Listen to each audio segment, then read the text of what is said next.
सध्या तपोवनातील वृक्षतोडीवरून महायुतीमध्ये मतभेद दिसत आहेत. अजितदादांनी पाठिंबा दिलाय तर इतर पक्ष विरोध करताना पाहायला मिळत.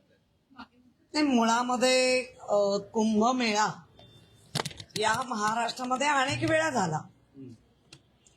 मग अनेक वेळा झाला तेव्हा कशी सोय केली होती ती पाहूनच आपण परत पुढचा कार्यक्रम करत असतो. आणि ती झाडं आहेत ती 500 वर्षापूर्वीची, 1000 वर्षापूर्वीची, 2000 वर्षापूर्वीची. कारण एक झाड जगवणं इतकं सोपं काम नाही. आणि वृक्षप्रेमीच नव्हे तर आमच्यासारखे सर्व लोक याला विरोध करतायत. साधू संतांना जागा दिलीच पाहिजे, त्यांचा आदरातिथ्य केलाच पाहिजे. पण त्यासाठी सगळी झाडांची वाट लावून पर्णकुटी बांधून देऊन त्या जो काय महिनाभरचा जो काय प्रोग्राम आहे त्यासाठी हजारो वर्षापूर्वीची औषधी वृक्ष सुद्धा आहेत, पावसाळी वृक्ष आहेत की जे पावसाचे ढग खेचून आणण्याची त्या झाडांची ताकद असते, असे वृक्ष आहेत. आणि असे वृक्ष तुम्ही जर पाडणार असाल साधू संतांना पुढे करून आणि मग नंतर तुमच्या अंधभक्त येऊन साधू संतांचा अपमान, कोणाचाही कोणी कधीही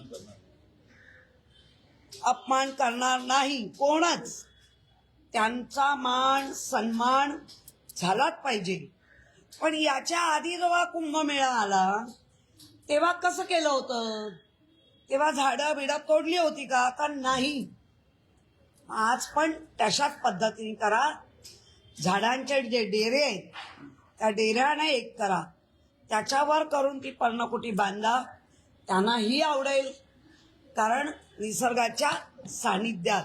पण झाड तोडलं नाही पाहिजे, कारण एक झाड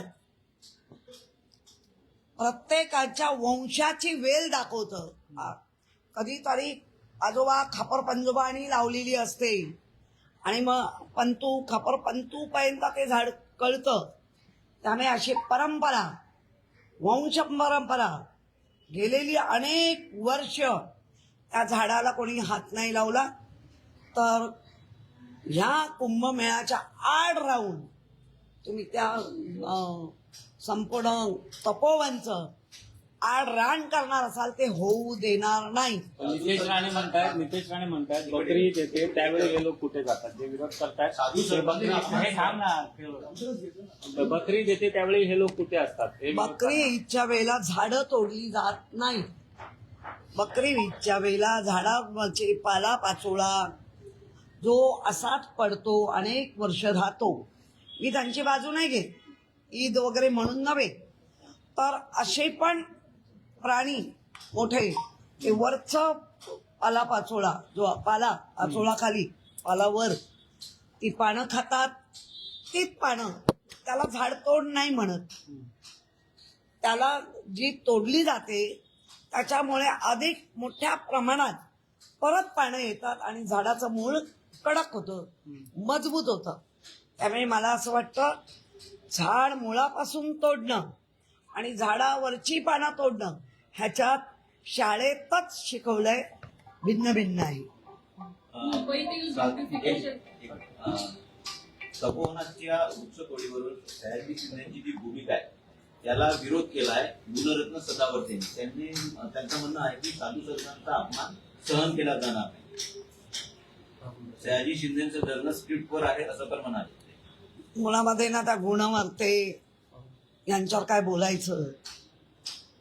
जेवढ्या स्क्रिप्ट लिहून देतात तेवढंच बोलतात, नंतर गायब होतात. त्यामुळे मला नाही त्यांच्यावर बोलायचं. मुंबईतील ब्युटिफिकेशनचा जो प्रोजेक्ट होता त्याचा आता गाशा गुंडाळलेला आहे. कोट्यवधी रुपयांचा खर्च यासाठी करण्यात आलेला होता. मग स्ट्रीट लाईट असेल किंवा रंगरंगोटी असेल, मात्र आता यावर उत्तर दिलं जात नाही. नेमकं काय? याच्यासाठीच खरे पालक लागतात.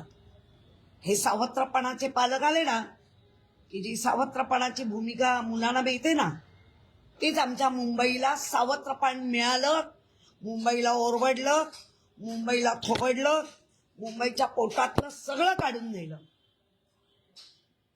काही महायुतीमध्ये एकनाथ शिंदे कुठेतरी नाराज आहेत. आता देखील काही पक्षप्रवेश जे आहेत ते शिंदे गटाचे भाजपमध्ये होताना बघायला मिळते. हो, बघायला मिळत आहेत ना.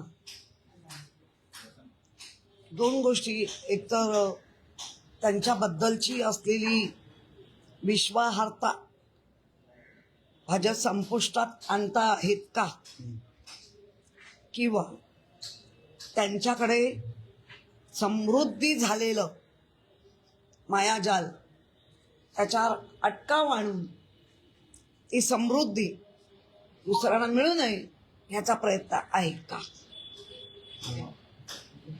काही भाजपकडून आज एक सादरीकरण केलं जाणार आहे, संकल्प मुंबईकरांचा. असं हे सादरीकरण असणार आहे. मुंबईकरांच्या सेवेत आता भाजप उतरते असा दावा भाजपकडून करण्यात आला. म्हणजे पक्क ना, याच्या आधी भाजप मुंबईच्या सेवेत नव्हतं. फक्त आमच्या बाजूला बसून 25 वर्ष आमच्याच बाजूला बसून काय पाहिजे ते मिळवलं. आत्ता सेवेत जात आहे. अहो, आम्ही तर पहिल्यापासून सेवेत आहोत.